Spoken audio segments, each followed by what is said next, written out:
बिल्कुल सन्नाटा था। घर में ना कोई शोर, ना कोई सजावट और ना ही कोई जगमगाहट थी। जगदीश अपने घर के आंगन में चुपचाप बैठा हुआ था और उसकी बीवी अंदर रसोई में काम कर रही थी। उस रात अचानक उसके घर शहर से उसके भाई के बच्चे राहुल और शीना आ गए थे। घर में एकदम सन्नाटा देखकर उनको बड़ा अजीब लग रहा था, पर फिर उन्होंने सामने एक खंडहर सा घर देखा जिसके बाहर दो लड़कियां खुशी और पायल पटाखे जला रही थी। आओ न दीदी, आओ न भैया, क्या आप हमारे साथ दिवाली मनाओगे? हाँ हाँ, क्यों नहीं, वैसे भी यहाँ तो लग ही नहीं रहा कि दिवाली है। शीना और राहुल दोनों उस खंडहर के बाहर उन लड़कियों के पास जाते हैं। इतने में अंदर से उनके माँ बाप बाहर आ जाते हैं। आओ आओ, अंदर आओ। ठीक है, चलो राहुल चलते हैं। शीना और राहुल उन लोगों के घर के अंदर जाते हैं, पर एकदम उनके होश उड़ जाते हैं। वो लोग और वो दोनों बच्चियां भूत चुड़ैल बन चुके होते हैं। राहुल और शीना बुरी तरह से चिल्लाने लगते हैं, आओ आओ, हमारे साथ दिवाली मनाओ। आओ ना, बैठो हमारे साथ, हम सब साथ में दिवाली मनाएंगे। नहीं नहीं, हमको नहीं मनानी दिवाली, हमको जाने दो। नहीं नहीं, हम आपको नहीं जाने देंगे, आपको हमारे साथ दिवाली मनानी ही पड़ेगी। सारे चुड़ैल और भूत शीना और राहुल को पकड़ लेते हैं और वो दोनों जोर जोर से चिल्लाने लगते हैं। उनकी आवाज सुनकर उनके ताऊ ताई बाहर आते हैं। हे भगवान, ये दोनों उस भूतिया घर में कैसे पहुंच गए? चलो जल्दी, अब उनको बचाना होगा। दोनों जल्दी से उस घर में जाते हैं तो वहाँ सारे भूत चुड़ैल राहुल और शीना को पकड़े होते हैं। ताऊ जी, ताई जी, हमें बचाओ। उनको देखते ही वो सारे भूत चुड़ैल एक पल में गायब हो जाते हैं। शीना और राहुल दौड़ते हुए अपने ताऊ जी और ताई से आकर चिपक जाते हैं। ये सब क्या था ताऊ जी? तुम दोनों पहले घर चलो, फिर मैं तुमको सब बताता हूँ। सब लोग घर आ जाते हैं। फिर शीना और राहुल के ताऊ जी उनको बिठाकर उन भूत चुड़ैलों के बारे में बताना शुरू करते हैं। बच्चों, ये सब भूत चुड़ैल कुछ साल पहले साल तक एक हंसता खेलता गरीब सा परिवार यहाँ रहता था, पर अब यहाँ बस ये खंडहर घर रह गया है और हर साल ये गरीब भूतिया परिवार बस दिवाली के दिन यहाँ वापस आता है और दिवाली मनाता है। इस परिवार की वजह से ही हमने दिवाली मनाना छोड़ दिया है। हर साल वो भयानक दृश्य आंखों के सामने आ जाता है और बस मन ही नहीं करता कि हम कोई खुशियां मनाएं। पर ऐसा क्या हुआ था ताऊ जी, हमें भी बताओ ना। बताता हूँ। बहुत समय की बात है जब इस घर में एक गरीब परिवार रहता था। उस परिवार में रमेश, नीमा और उनकी दो बेटियां खुशी और पायल रहते थे। वो लोग बड़े ही गरीब थे। रमेश के पास कोई एक नौकरी नहीं थी। उसे जो काम मिलता था वो वही करके अपने घर का गुजारा कर रहा था। उनको बड़ी मुश्किलों का सामना करना पड़ रहा था। एक दिन रमेश और नीमा दोनों अपनी बेटियों के लिए बड़े परेशान थे। कुछ दिन से मुझे कोई भी काम नहीं मिल रहा, समझ नहीं आ रहा कि अब क्या करूं। खुशी और पायल भी अब स्कूल जाने की जिद करती हैं। स्कूल तो दूर की बात है, यहाँ मैं खाने का इंतजाम नहीं कर पा रहा। ऐसे कब तक चलेगा?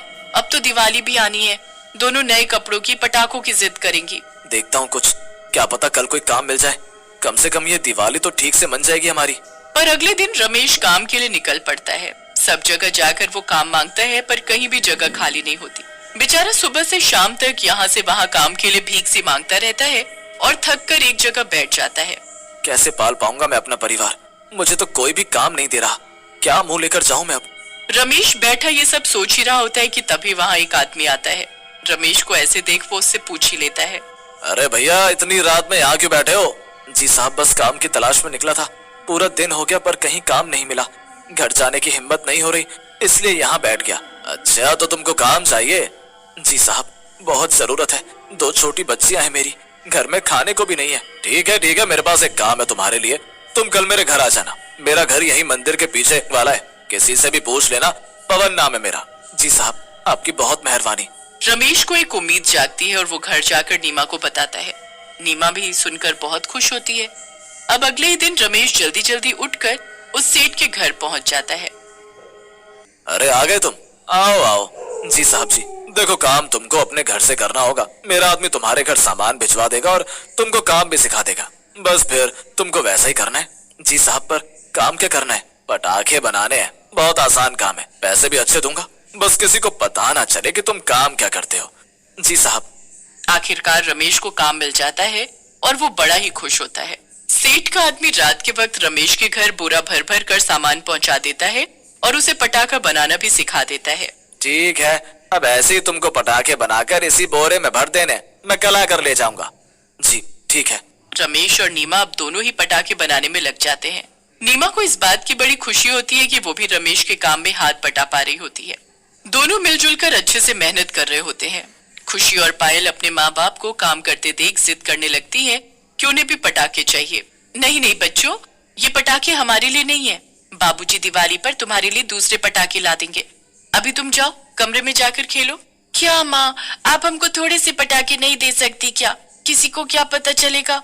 कोई बात नहीं, अब छोड़िए सब। माँ ने बोला है ना, वो बाबूजी से पटाखे मंगवा देंगी। चल अब हम दोनों गुड़िया से खेलते हैं। पायल और खुशी दोनों वहाँ से चले जाते हैं और अपनी गुड़िया से खेलने लगते हैं।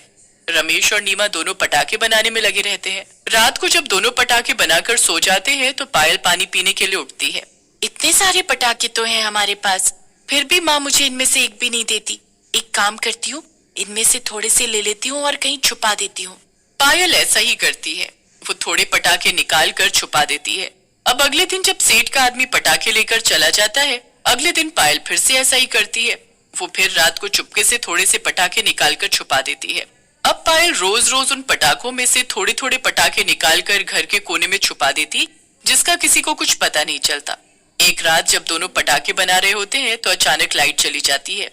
नीमा मोमबत्ती जलाकर अलमारी के ऊपर रख देती है जहाँ पायल ने पटाखे छुपा कर रखे होते हैं। मोमबत्ती की आग वहाँ छुपे हुए पटाखों तक पहुंच जाती है। अचानक से घर के अंदर पटाखे फूटने लगते हैं। पायल को याद आता है कि उसने वहाँ पटाखे छुपाए हैं, पर वो डर के मारे चुप रहती है। पटाखों की आवाज सुनकर नीमा और रमेश दौड़ते हुए आते हैं, पर इतने में तो पूरे घर में पटाखों से आग लग जाती है। पायल और खुशी बुरी तरह चिल्लाते हुए यहाँ वहाँ भागने लगते हैं। हे भगवान, ये क्या हो गया है? जल्दी से बच्चियों को बाहर ले चलो। नीमा, हमारा बचना मुश्किल है, तुम जल्दी से पायल को लेकर बाहर निकलो। मैं आपको ऐसे छोड़कर नहीं जाऊंगी। मैंने जैसा बोला वैसा करो नीमा, वरना हम सब मारे जाएंगे। नीमा और रमेश बहुत कोशिश करते हैं, पर आग पूरे घर में फैल चुकी होती है और चारों में से कोई भी बाहर नहीं निकल पाता। उस दिवाली की रात पूरा परिवार उस आग में जलकर मर जाता है। अगले दिन बस वहाँ एक खंडहर रह जाता है। हमने भी उनको बचाने की बहुत कोशिश और पानी फेंकना शुरू किया, पर हम कुछ ना कर सके। पर आपको ये कैसे पता कि पायल घर में पटाखे छुपाती थी और बाकी सब भी जो उनके घर में हो रहा था? नीमा तेरी ताई को सारी बात बताया करती थी, जो भी उनके घर होता था। और रही बात पायल, मरते वक्त चीख चीख कर पटाखे छुपाने की बात बता रही थी और रो रही थी, पर बेचारी, उसे क्या पता था कि ऐसा हो जाएगा। अब क्या ये भूतिया गरीब परिवार हमेशा इसी घर में रहता है? नहीं, हमेशा नहीं, बस दिवाली, और ये भूतिया गरीब परिवार दिवाली मनाने के लिए आता है। और दिवाली उनकी अधूरी रह गई थी, तो शायद उसी की वजह से वो बस उसी दिन यहाँ आता है।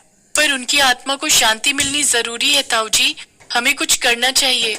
नहीं, हम कुछ नहीं कर सकते और हमें करना भी नहीं चाहिए। अगर उस परिवार को साल में यहाँ आकर दिवाली मनाने में इतनी खुशी मिलती है तो यही सही। चलो खैर, बाहर बैठते हैं। हाँ, वो भूतिया परिवार अपने घर के आंगन में दिवाली मना रहा है। चलो आओ, देखो आकर।